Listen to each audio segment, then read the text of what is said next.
The entire energy on set shifted the moment Yandy walked in. Her expression was unreadable. Her smile was forced, her breath was shallow. Her eyes looked tired like she hadn't slept in days. Whispers had already been circling for weeks. But no one expected her to say anything, that was, until she sat down during a break in filming, glanced around quietly, and then said just loud enough for people to hear, "I could be pregnant." Those four words changed everything in an instant. The set of Love and Hip Hop Atlanta Season 13 was in a complete freeze. Silence filled the air. Phones were immediately picked up. Messages were sent in seconds. One producer reportedly dropped their headset in shock. Some people assumed she was joking. Others took one look at her and knew this wasn't for attention. This was something real. And the timing, wild. Mendeecees had just been pulled into a scandal with Tasha K. Erica Mena was breaking down on, and off camera, and now, in the middle of all this chaos, Yandy might be pregnant? The room was still buzzing from a tense scene earlier. Erica had been pacing the hallway, production staff whispering to each other. But it was Yandy who delivered the moment that made the entire set stop. She hadn't planned it. The words just came out during a quiet moment when the cameras weren't even rolling. To people heard it a hairstylist and an assistant producer at first. They thought it was sarcasm. But then they looked at her. She didn't smile. She didn't blink. She stared at her hands and softly repeated, "I could be pregnant." Nobody responded for a few seconds. The assistant producer quietly backed out of the room, her headset shaking in one hand as she began texting someone.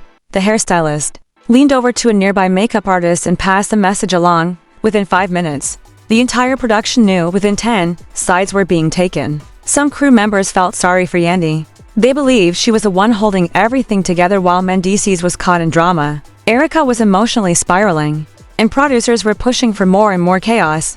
Others were skeptical. They questioned the timing. Was this just another scripted twist? But here was the real issue. Yandy hadn't even told Mendeecees yet. According to a close source on set, she hadn't confirmed it herself. No doctor's visit, no test, just late periods, intense fatigue, and a growing awareness that her body felt different, and now, she had said it out loud. It was real. And there was no going back. The producers, sensing opportunity, huddled together with the director and started planning. They wanted to catch Yandy revealing the pregnancy on camera. They wanted Mendeecees' unfiltered reaction make it a major season storyline. But Yandy wasn't ready. She wasn't even sure if she believed it herself. Still, the show moved forward. When Mendeecees showed up the next day to film, no one told him anything, no warning, no preparation, just the same interview chair, the same fake potted plant in the corner, and the same carefully designed questions meant to build toward something explosive. As soon as he entered the room, Mendeecees sensed the tension. He asked where Yandy was. No one gave him a straight answer. "She's in Glam, she's coming." But Glam had finished over an hour ago. And when Yandy finally arrived, she didn't walk over to him. She sat on the opposite end of the couch. She didn't look at him once. That was when he knew something had changed. The camera started rolling. The producers began with soft questions. "How are things between you two this season? Has communication improved?" Surface level things. And then, without warning, one producer leaned forward and said, "Yandy, is there anything personal you want to tell him?" Mendeecees looked confused. Yandy's face went pale. She paused, swallowed hard, and then said the words again this time with every camera rolling, catching every tremble in her voice, "I could be pregnant." The silence that followed was unbearable. Mendeecees blinked twice, then let out a soft laugh that wasn't really a laugh at all. "Are you serious?" he asked. Yandy nodded slowly. "I haven't confirmed it yet," she whispered. "But something feels off, different." The cameras didn't cut. No one in the room moved. Mendeecees leaned back against the couch and exhaled like the wind had been knocked out of his lungs. He wasn't angry. He wasn't smiling. He just sat there stunned. And then he quietly said the one sentence that hit her like a slap. "This isn't the time for something like this." That sentence crushed her. Yandy flinched. A producer tried to jump in, but the room had already fallen apart. Yandy stood up, smoothed her pants with both hands, and walked out without saying another word. Her microphone picked up the sound of her catching her breath just before the door clicked shut behind her. Backstage, the crew was in full panic mode. Some whispered, "This scene went too far." One producer reportedly said, "If this is real, we have to be very careful now." But Yandy wasn't thinking about production. She was in the hallway, hand pressed to her chest, struggling to slow her heartbeat. She wasn't sure what hurt more, his reaction or the fact that she expected it, and still said the words anyway. Inside the studio, Mendeecees stayed in the interview chair for several minutes. Someone handed him water. He didn't drink it. He just stared into space. And then he quietly said, "To no one in particular, we just got through the last mess. And now this." That night, things got worse. A crew member accidentally uploaded a blurry photo of Yandy walking off set, hand on her stomach.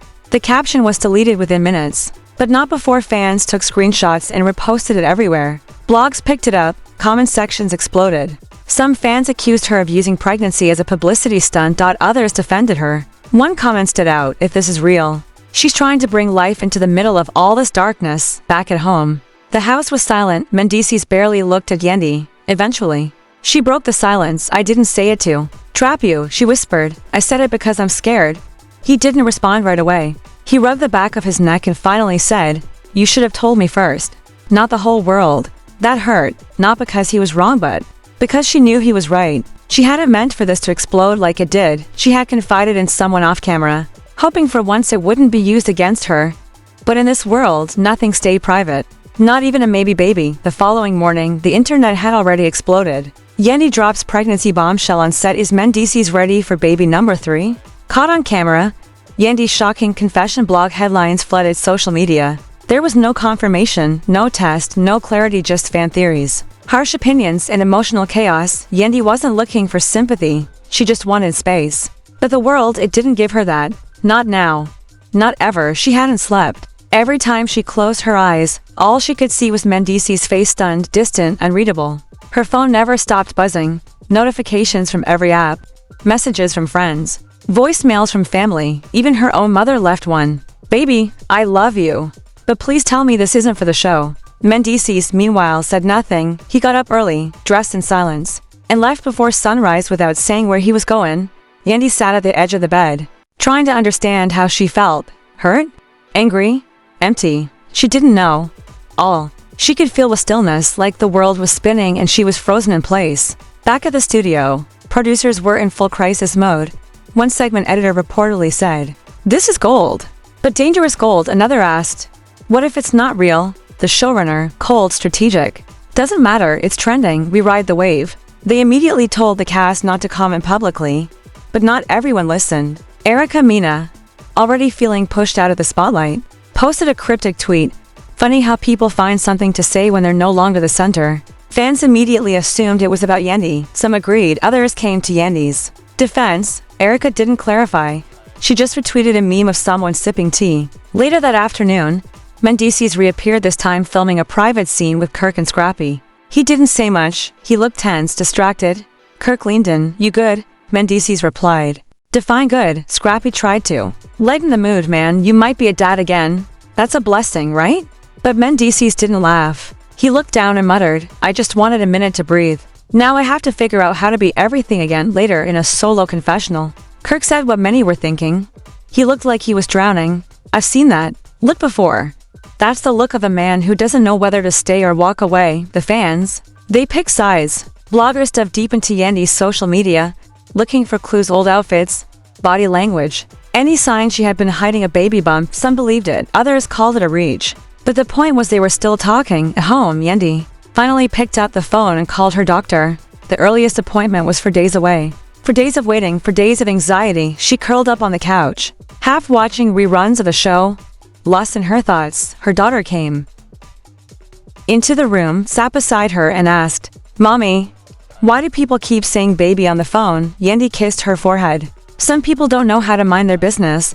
But things only got worse that evening. Someone from production leaked raw footage the moment Yandy told Mendeecees. It wasn't edited, no dramatic music, just raw lighting and brutal honesty. Viewers could see the heartbreak. They could hear the silence. They could feel everything between them crack in real time. Fans flooded the internet. "He looked like a ghost." She already knew he wouldn't be happy. "This is sad, not entertainment." Some cast members sent private messages. One message stood out. Mimi Faust reached out directly to Yandy. "Don't let them use your trauma for a plotline. Own it before they do." Yandy read it over and over. It was the first time she felt like someone actually understood. That night, Mendeecees came home. He dropped his keys on the counter and stood in the kitchen. Yandy watched from the hallway. "Are you mad at me?" she asked. He shook his head. "I'm not mad." She nodded. "Me neither." Then, quietly, she added, "I didn't mean for it to happen like this." He turned to face her, his eyes softer than before. "I just didn't want us to go through something like this in public." "Not again." They both knew what he meant, the bloggers, the fans, the judgment. They had survived cheating rumors, custody battles, and public breakups. But now this, a possible pregnancy. The fear of unraveling again was surreal. That weekend, Yandy refused to film. She told producers she needed time. She recorded a private voice note to the showrunner. "I'm not doing this like it's some twist. This is my life. Until I know what's happening, I'm not talking." Still, the internet stayed obsessed. A major blogger hosted a live reaction to the leaked footage. Is Yandy being real? Was Mendeecees cold? Are they just tired of being on TV? The chat blew up with messages. She deserves better. He's emotionally shut down. They need to leave the show. But Yandy didn't leave. Not yet. She took a different step. She booked a hotel suite, no cameras allowed, and invited her close friends, Mimi, Rashida, and Carly. Takeout containers, wine glasses, soft music, no scripts, just support. "I still haven't taken the test," she admitted. "I've been scared. I need to know." The room was quiet. Carly took her hand. Rashida nodded. Mimi said gently, "Whatever happens, we're here." Yandy walked into the bathroom, pregnancy test in hand. Her reflection stared back at her. Outside, the women waited silently. Rashida paced. Carly sat still, nervously adjusting her clothes. Mimi sipped wine slowly, eyes on the door. Finally, the bathroom door creaked open. Yandy stepped out. Her hands shook. Her expression was unreadable. She whispered, "It's negative." No one moved. Then Rashida exhaled. Carly blinked. Mimi stood up. Yandy sat on the bed, placed the test on the nightstand, and buried her face in her hands. "I don't even know what I feel." Relieved, disappointed. Mimi rubbed her back. "It's okay not to know. You listened to your body. And now you can breathe." Rashida added, "Nothing about this show or this world makes sense. But you're here, you're strong." Carly leaned in. "And when you're ready to talk about it, talk your way, not theirs." But Yandy wasn't sure she wanted to talk at all. Not about the false alarm, not about Mendeecees' face, not about how exposed she felt. She just wanted one moment where she could exist without hashtags or headlines. By the next morning, the blogs confirmed it. Yandy is not pregnant. Comment sections blew up again. "Told y'all it was fake." She just wanted a storyline. The same old tricks. There were no apologies, just mockery. One comment just said, "Okay?" That word cut the deepest. Producers pushed for a confessional. Something emotional, they said. Yandy replied, "I already gave you my truth. I won't perform it again." They turned to Mendeecees. He refused to. "There's nothing to reflect on. It was a false alarm." When they said fans deserve closure, he said, "Fans don't. Raise my kids. I don't know anyone right now." And just like that, the storyline the network hoped would carry the season was over. But Yandy and Mendeecees, they were still standing, quietly, carefully, together, but not fully healed. Later, when they finally sat together for a wardrobe fitting, they didn't speak right away. Then Yandy said, "So this is where we are." Mendeecees asked, "Where do you think we are?" She replied, "Strangers with shared history." He nodded slowly. "You dropped something big in front of the world," he said. "I wasn't ready." She admitted, "I panicked." Then he whispered, "I wasn't scared of the baby. I was scared of what it would mean for us." She looked at him. Maybe it was the wake-up call we needed. No hugs, no kisses. Just to people with too much history and not enough clarity. But it was a start, eventually. Yandy agreed to film on her terms, alone, in a quiet room, no producers, no questions. Just a camera. "I thought I was pregnant," she said, "and it made me realize how much fear I still carry. About life, about love, about being seen." The clip aired weeks later. It was raw, quiet, honest, in a season filled with chaos. It stood out. Even Erica Mina posted, "Respect to Yandy for keeping it real." Rashida reposted it with, "Healing is messy but it matters." Mendeecees stayed silent. But sources say he watched it more than once. By the next week, new scandals took over, but Yandy remembered everything, the weight, the judgment, the isolation, and somehow, she walked through it with her head high, not because everything was okay, but because she survived it, and in this world, survival is enough.